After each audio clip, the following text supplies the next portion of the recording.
तो hello friends, स्वागत है हमारा यूट्यूब चैनल एजुकेशनल Z01 पे। आज हम लोग लेके आए हैं 7 क्लास का NCERT चैप्टर 4 भूगोल पढ़ने जा रहे हैं।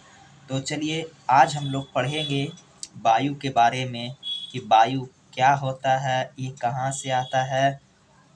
तो चलिए वीडियो को हम लोग स्टार्ट करते हैं। आइए। कहता है कि हमारी पृथ्वी चारों ओर से वायु की घनी चादर से घिरी हुई है, जिसे वायुमंडल कहते हैं। देखिए दोस्तों, ये पॉइंट नोट कीजिएगा। हमारी पृथ्वी चारों ओर से वायु की चादर से घिरी हुई होती है, जिसे हम लोग की वायुमंडल कहते हैं। यानी कि कहने का तात्पर्य यही है कि अगर कोई पूछेगा कि वायुमंडल किसे कहते हैं, तो आप लोग ये लिख सकते हैं। ठीक है, चलिए आगे बढ़ते हैं। आगे बोलता है कि पृथ्वी पर सभी जीव जीवित रहने के लिए वायुमंडल पर निर्भर हैं। यह हमें सांस लेने के लिए वायु प्रदान करता है एवं सूर्य की किरणों के हानिकारक प्रभाव से हमारी रक्षा करता है। यह सुरक्षा की यह चादर ना हो तो हम दिन के समय सूर्य की गर्मी से तप्त होकर जल सकते हैं एवं रात के समय ठंड से जम सकते हैं। अतः यह वह राशि है जिससे पृथ्वी के तापमान को रहने योग्य बनाया जा सकता है। यानी कि अगर ये वायु की चादर ना होगी पृथ्वी पर, तो हम लोग को जीवित रहना असंभव हो जाएगा। ठीक है, आइए आगे बढ़ते हैं।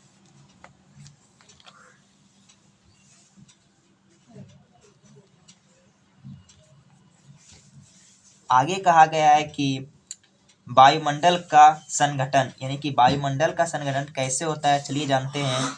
कहता है कि क्या आप जानते हैं कि जिस वायु का उपयोग हम सांस लेने के लिए करते हैं, वास्तव में वह अनेक गैसों का मिश्रण होती है। नाइट्रोजन तथा ऑक्सीजन ऐसी दो गैसें हैं जिनसे वायु का बड़ा भाग बना है। Carbon dioxide, helium, ozone, argon एवं नाइट्रोजन कम मात्रा में पाई जाती है।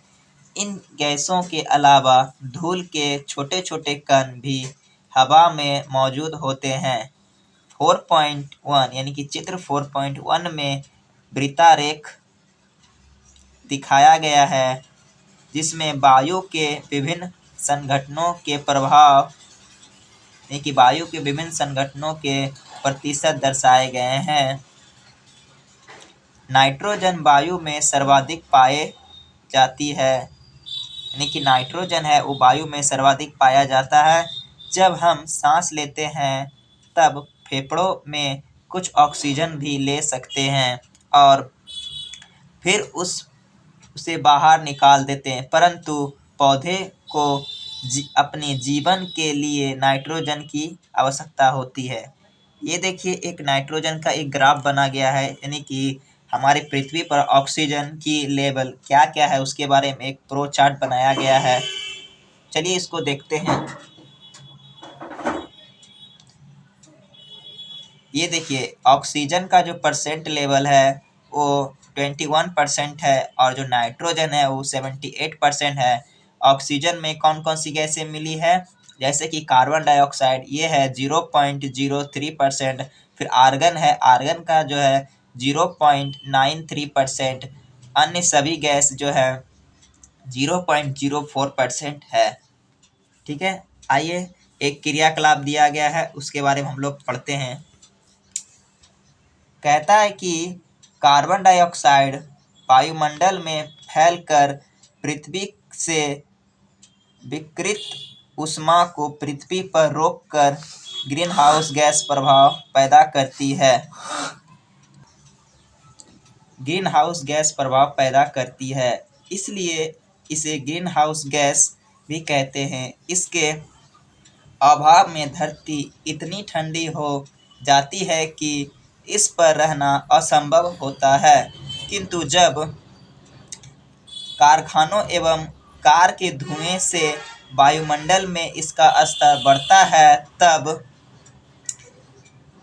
इस ऊष्मा के द्वारा पृथ्वी का तापमान बढ़ता है।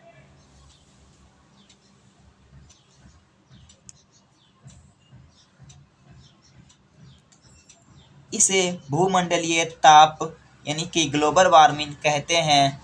तापमान में वृद्धि के कारण पृथ्वी के सबसे ठंडे प्रदेश में जमी हुई बर्फ पिघलती है, जिसके फलस्वरूप समुद्र के जल स्तर में वृद्धि होती है, जिससे तटीय क्षेत्रों में बाढ़ आ जाती है। दीर्घ अवधि में इसके कारण जलवायु में अत्यधिक परिवर्तन हो जाता है, जिसके फलस्वरूप कुछ पौधे एवं पशु लुप्त हो जाते हैं। यानी कि पूरे डायग्राम का कहने का अर्थ हुआ कि कार्बन डाइऑक्साइड की मात्रा अगर ज़्यादा बढ़ जाएगी तो ग्लोबल वार्मिंग जो है वो ज़्यादा बढ़ जाएगा, जिससे कि तापमान में वृद्धि के कारण पृथ्वी सबसे ठंडी हो जाएगी और जो हिमालय प्रदेश यानी कि हिमाचल प्रदेश में जो बर्फ़ है वो ग्लोबल वार्मिंग के कारण जो पिघलने लगेगी। और जब बर्फ़ जब पिघलेगी तो जाहिर सी बात है कि नदी तालाब जितना समुद्र सब है उसमें पानी भर जाएगा, और पानी जब भर जाएगा तो सड़क नाला और सभी जगह भर जाएगा, जिससे कि पौधे और जानवरों लुप्त हो सकते हैं, फसल खराब हो सकती है। आइए आगे देखते हैं।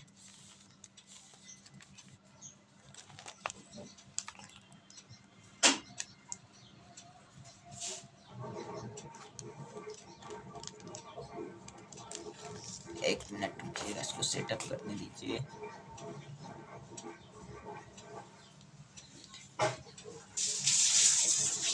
वे सीधे वायु से नाइट्रोजन नहीं ले पाते। मृदा तथा कुछ पौधे को जड़ों में रहने वाले जीवाणु वायु से नाइट्रोजन लेकर इसका स्वरूप बदल देते हैं, जिससे पौधे इसका उपयोग करते हैं। यानी कि यहाँ एक बात बताया गया है, देखिए आप लोग पढ़िएगा। यहाँ पे कहता है कि परंतु पौधे जो है अपने जीवन के लिए नाइट्रोजन का उपयोग करते हैं। यानी कि पौधे जो है अपना जीवन के लिए नाइट्रोजन तो उपयोग करते ही, लेकिन वो किस मात्रा में करते यहाँ पे दिया गया है। ऐसे तो पौधे कार्बन डाइऑक्साइड ग्रहण करते हैं और ऑक्सीजन छोड़ देते हैं, जो कि ऑक्सीजन हम लोग ग्रहण करते हैं, कार्बन डाइऑक्साइड छोड़ देते हैं। वो जो नाइट्रोजन है वो सीधे उपयोग नहीं करते हैं, वे सीधे वायु से नाइट्रोजन नहीं ले पाते हैं। मृदा तथा कुछ पौधे की जड़ों में रहने वाले जीवाणु वायु से नाइट्रोजन लेकर इसका स्वरूप जो है बदल देते हैं, जिससे पौधे इसका उपयोग करते हैं। यानी कि जब नाइट्रोजन जो है वो किसी चीज़ में परिवर्तन होकर ग्लूकोज वगैरह, यानी कि जो पौधे जब खाना बनाते हैं उसके जड़ों में जो नाइट्रोजन पाया जाता है उसमें परिवर्तन होने के बाद ही वो नाइट्रोजन ग्रहण करते हैं, डायरेक्ट वो नाइट्रोजन ग्रहण नहीं करते हैं। आइए आगे बोला है कि ऑक्सीजन वायु में प्रचुरता से मिलने वाली दूसरी गैस है। मनुष्य तथा पशु सांस लेने में वायु से ऑक्सीजन प्राप्त करते हैं। हरे पादप प्रकाश संश्लेषण द्वारा ऑक्सीजन उत्पादन करते हैं। इस प्रकार वायु में ऑक्सीजन की मात्रा समान बनी रहती है। यदि हम वृक्ष काटते हैं तो यह संतुलन बिगड़ सकता है। कार्बन डाइऑक्साइड अन्य महत्वपूर्ण गैसें हैं। हरे पादप अपने भोजन के स्वरूप में कार्बन डाइऑक्साइड का प्रयोग करते हैं और ऑक्सीजन वापस लेते हैं। मनुष्य और पशु कार्बन डाइऑक्साइड बाहर निकालते हैं। मनुष्यों तथा पशुओं द्वारा बाहर छोड़ी जाने वाली कार्बन डाइऑक्साइड की मात्रा पादपों द्वारा प्राप्त की जाने वाली गैसों के बराबर होती है, जिससे यह संतुलन बना रहता है। परंतु यह संतुलन कोयला तथा खनिज तेल आदि ईंधनों के जलाने से बिगड़ जाता है।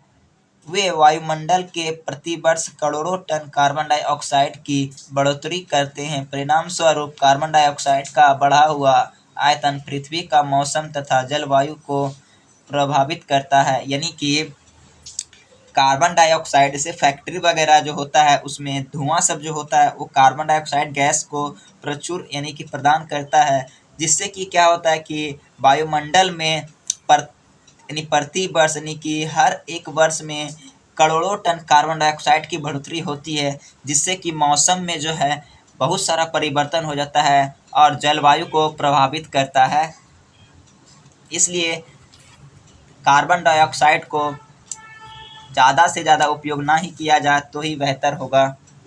ये देखिए यहाँ कुछ फैक्ट दिया गया है। कहता है कि जब वायु गर्म होती है तो फैलती है और हल्की होकर ऊपर उठती है। ठंडी वायु सघन और भारी होती है, इसलिए इसमें नीचे रहने की प्रवृत्ति होती है। गर्म वायु के ऊपर उठने पर आसपास के क्षेत्रों से ठंडी वायु रिक्त स्थानों को भरने के लिए वहां आ जाती है। इस प्रकार वायु चक्र चलता है। यानी कि बोलता है जब गर्म वायु जो है वो फैलता है और ठंडी वायु जो है वो सिकुड़ता है। जब गर्म वायु ऊपर उठता है तो जैसे कि वायु जब भी उठेगा ऐसे ऐसे ऐसे ऐसे गोल गोल गोल करके उठेगा। ये जो रिक्त स्थान जो बीच में है यहाँ क्या करेगा, ठंडी वायु आ करके ये रिक्त स्थानों की पूर्ति कर देगा। इसी प्रकार हम लोग का वायु चक्र जो है चलता रहता है। चलिए आगे बढ़ते हैं।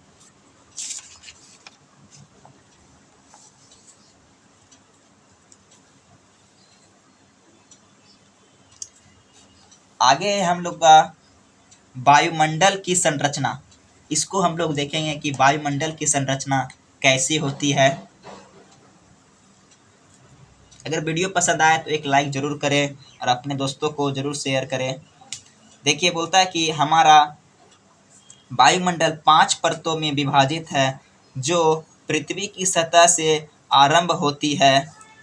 ये हैं क्षोभ मंडल, समताप मंडल, मध्य मंडल, ब्रह्म वायुमंडल एवं बहिर्मंडल। ब्रह्म वायुमंडल को आयन मंडल के नाम से भी जानते हैं।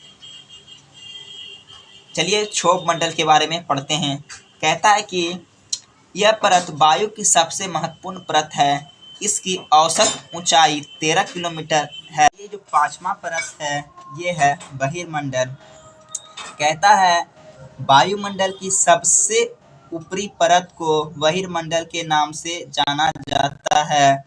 यह वायु की पतली परत होती है। हल्की गैसें जैसे हीलियम एवं हाइड्रोजन से अंतरिक्ष में तैरती रहती है। यानी कि ये गैस जो हीलियम एवं हाइड्रोजन और अंतरिक्ष में ये तैरती रहती है दोनों गैसें। ये देखिए दोस्तों एक चार्ट दिया गया है, इसको देखते हैं। यह एक मिनट रुकिएगा। हाँ, कहता है यहाँ पे कि आर्द्र एवं गर्म मौसम किसी को भी चिड़चिड़ा बना सकता है। अच्छा हवादार मौसम हमें आनंद देता है और हम घूमने की योजना भी बना सकते हैं। मौसम नाटकीय रूप से दिन प्रतिदिन बदलता है, किंतु दीर्घ काल में किसी स्थान का औसत मौसम उस स्थान की जलवायु बताता है। क्या आप समझ गए होंगे कि मौसम का दैनिक पूर्वानुमान क्यों करते हैं। यानी कि इसका कहने का पूरा अर्थ है कि ये जो मौसम है हम लोग इसको कल्पना करते हैं। जैसे कि हम लोग क्रिकेट मैच वगैरह जब देखते हैं तो उसमें करते हैं कि आज कौन सी टीम जीतेगी। यानी अगर बाय चांस हैदराबाद और बेंगलोर के बीच में मुकाबला हुआ तो हम लोग बहुत सारे टीम जो है बोलते हैं कि हैदराबाद आज जीतेगा, कुछ बोलते हैं कि नहीं आज बेंगलोर जीतेगा। ये हम लोग अनुमान लगाते हैं कि आज कौन सी टीम जीतेगी। ठीक है, इसी प्रकार मौसम भी है। देखिए यहाँ एक इफेक्ट दिया है।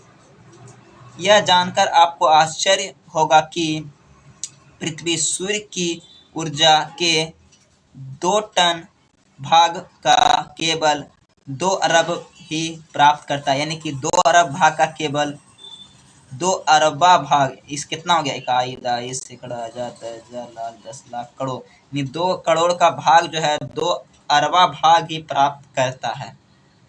चलिए आगे बढ़ते हैं।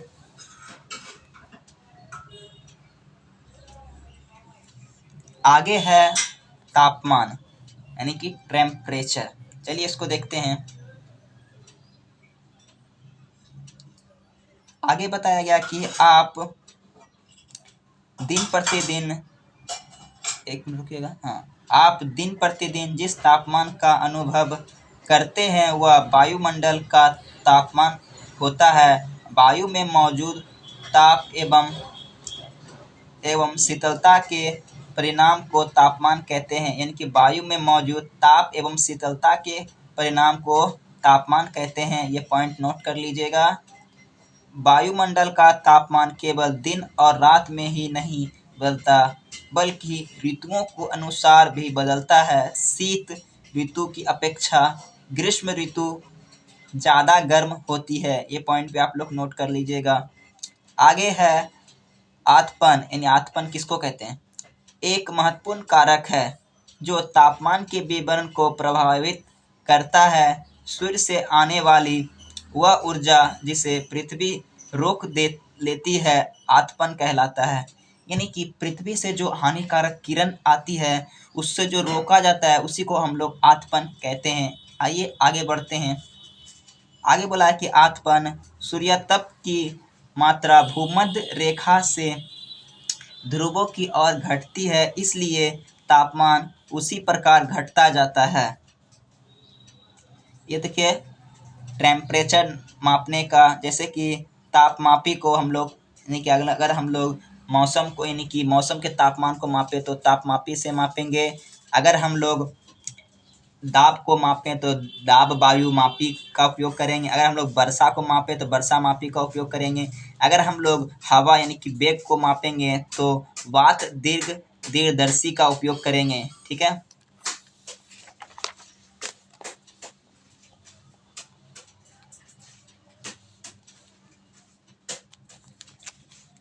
आगे कहता है कि अब आप समझ गए होंगे कि ध्रुव बर्फ से क्यों ढके होते हैं। यदि पृथ्वी का तापमान अत्यधिक बढ़ जाता है तो यह इतनी गर्म हो जाएगी कि यहाँ कुछ फसलें नहीं उग सकेगी। गांवों की अपेक्षा नगरों का तापमान बहुत अधिक होता है। दिन के समय में एस्फाल्ट से बनी सड़कें एवं धातु और कंक्रीट से बने भवन गर्म हो जाता है। रात के समय यह ऊष्मा मुक्त हो जाती है। नगर के भीड़ वाले ऊंचे भवन गर्म वायु को रोक देते हैं, जिससे नगरों का तापमान बढ़ जाता है। यानी कहने का तात्पर्य यही हुआ इसका कि अगर हम लोग ज़्यादा गर्मी होता है तो सड़क में जो कंक्रीट वगैरह वो होता है वो क्या होगा, पिघलने लगेगा। जब पिघलने लगेगा तो क्या होगा, वो हम लोग का पैर में चिपकने लगेगा, जिससे कि हम लोग को अत्यधिक जलन महसूस होगा। यहाँ एक इफेक्ट दिया है, कहता है कि तापमान को मापने की मानक इकाई डिग्री सेल्सियस है। इसका आविष्कार एडन्स सेल्सियस ने किया था। सेल्सियस पैमाने पर जल 0 डिग्री सेल्सियस पर उबलता है एवं 100 डिग्री सेल्सियस पर, यानी कि 0 पे ये बर्फ बन जाएगा और 100 डिग्री पे ये उबल जाएगा।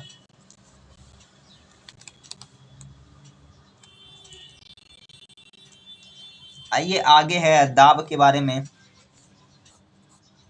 कहता है यह जानकर आपको आश्चर्य होगा कि वायु हमारे शरीर का उच्च दाब के साथ यानी कि बल लगाती है, किंतु हम इसका अनुभव नहीं करते हैं। यह इसलिए होता है क्योंकि वायु का दाब हमारे ऊपर सभी दिशाओं से लगता है और हमारा शरीर विपरीत बल लगाता है। पृथ्वी की सतह पर वायु के भार द्वारा लगाया गया दाब वायु दाब कहलाता है। ये पॉइंट को नोट कर लीजिएगा आप लोग। वायुमंडल में ऊपर की ओर जाने पर दाब तेजी से गिरने लगता है। समुद्र स्तर पर वायु का दाब सर्वाधिक होता है और ऊंचाई पर जाने पर यह घटता जाता है। वायु का दाब अब क्षैतिज विवरण किसी स्थान पर उपस्थित वायु के ताप द्वारा प्रभावित होता है। अधिक तापमान वाले क्षेत्रों में वायु गर्म होकर ऊपर उठती है। यह निम्न दाब क्षेत्र बनाता है। निम्न दाब बादल युक्त आकाश एवं नम्र मौसम के साथ जुड़ा होता है। कम तापमान वाले क्षेत्र की ठंडी वायु होती है। इसके फलस्वरूप यह भारी वायु मीडियम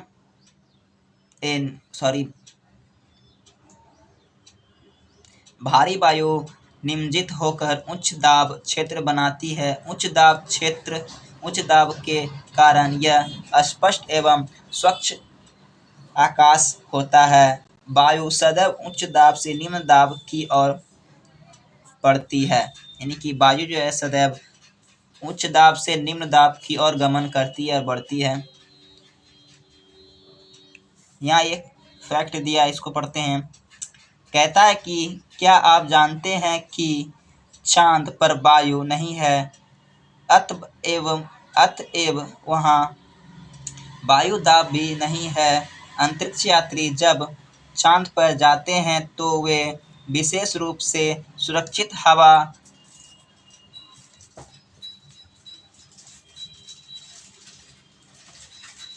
से भारी अंतरिक्ष पोशाक पहनते हैं। यदि वे इस अंतरिक्ष पोशाक को ना पहने तो अंतरिक्ष यात्री के शरीर द्वारा विपरीत बल लगने के कारण उनकी रक्त रिक्तिकाएं फट सकती है, जिससे अंतरिक्ष यात्रा रक्तस्रावित हो सकता है। यानी कि अगर बाय चांस अंतरिक्ष यात्री जो है अगर वो भारी पोशाक अगर नहीं पहनेंगे तो उनका क्या होगा, रक्तस्राव हो जाएगा। रक्तस्राव का अर्थ होता है कि शरीर से जो है सारी रक्त और विपरीत दिशा में, यानी कि वायु जब विपरीत दिशा में बहेगी तो वो क्या होगा, उसका शरीर का जितना रक्त है वो फट जाएगा और रक्त बहने लगेगा, जिससे कि रक्तस्राव ज़्यादा होने से उसकी मौत हो जाएगी। आइए पवन के बारे में हम लोग जानते हैं। बोलता है कि उच्च दाब क्षेत्र से निम्न दाब की ओर वायु की गति को पवन कहते हैं। ये पॉइंट को नोट कर लीजिएगा आप लोग। आप पवन को काम करते देख सकते हैं जब यह सड़क पर गिरी पत्तियों को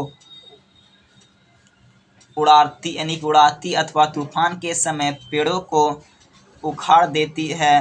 कभी कभी जब पवन धीरे बहती है तो आप इसे महीन धूल या धुएं को उड़ाते देख सकते हैं। कभी कभी पवन इतनी तेज होती है कि इसके विपरीत दिशा में चलना कठिन हो जाता है।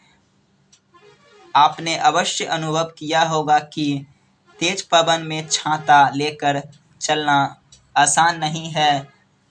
आइए हम लोग देखते हैं कि 3 अन्य उदाहरण सोचना है आपको, ठीक है। जब तेज पवन के कारण आपके लिए सामान्य उत्पन्न हुई हो।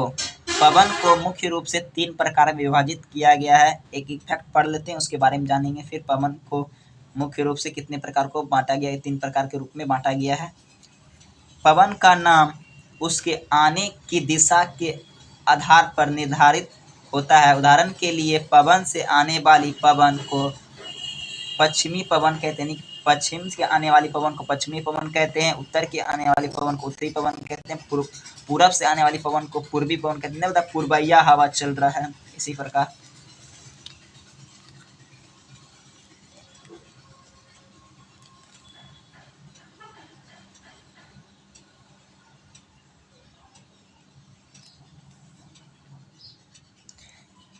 देखिए 3 प्रकार की पवन कौन कौन सा है। पहला है अस्थाई पवन, दूसरा है मौसमी पवने, तीसरा है स्थानीय पवने।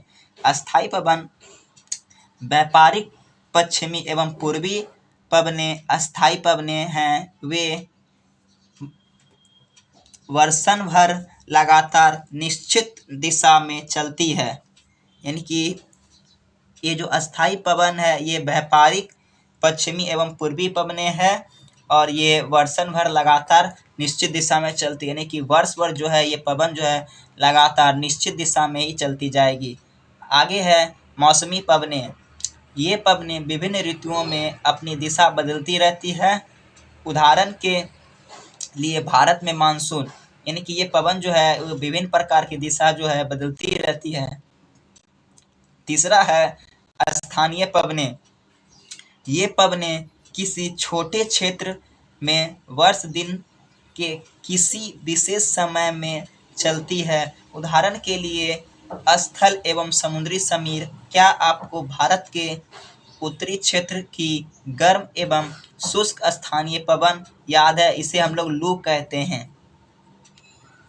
एक देखिए यहाँ पे एक प्रकार का दुर्घटना दिया गया है, इसको हम लोग चलिए पढ़ते हैं।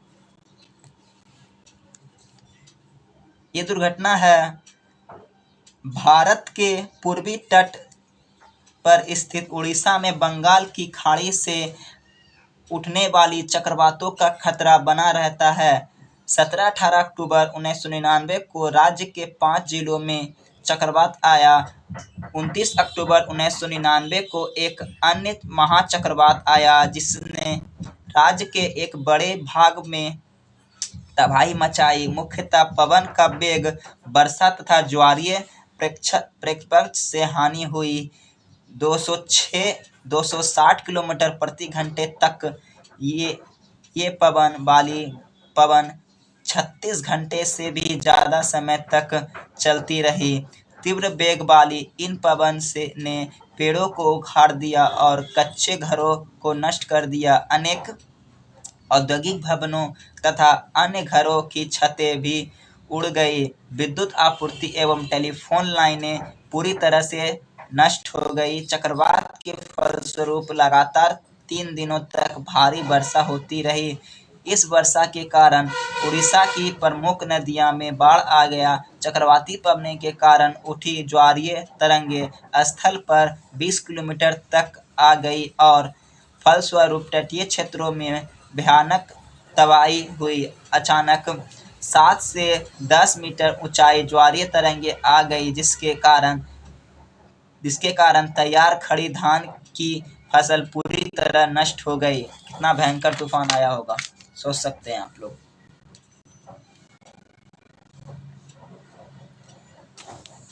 25 अक्टूबर 1999 को पूर्वी पोर्ट ब्लेयर के निकट थाईलैंड की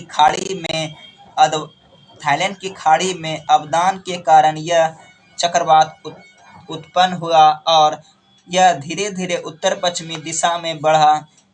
गहन होकर इसने महाचक्रवात का रूप धारण कर लिया और 29 अक्टूबर को सुबह 10:30 बजे उड़ीसा के इलाकों एवं बॉलीवुडा के बीच के क्षेत्र को प्रभावित किया।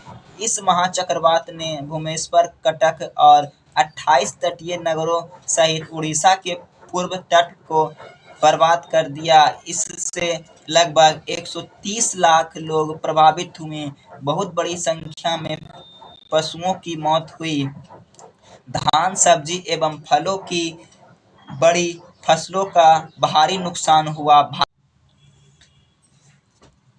भूजल वर्षा जल से ही प्राप्त होता है। पौधे जल संरक्षण में मदद करते हैं। जब पहाड़ी पर्वतों से पेड़ काटे जाते हैं, वर्षा जल अनावृष्टि पहाड़ों से नीचे बहता है एवं निचले इलाकों में बाढ़ का कारण बन जाता है। यानी कि जब पेड़ पौधा ज़्यादा काट लिया जाता है पर्वत के इलाकों से तो वो बाढ़ का कारण बन जाता है। क्रियाविधि आधार पर वर्षा के 3 प्रकार होते हैं: संवहनीय वर्षा, पर्वतीय वर्षा एवं चक्रवाती वर्षा। ये देखिए तीनों का डायग्राम यहाँ दिया गया है।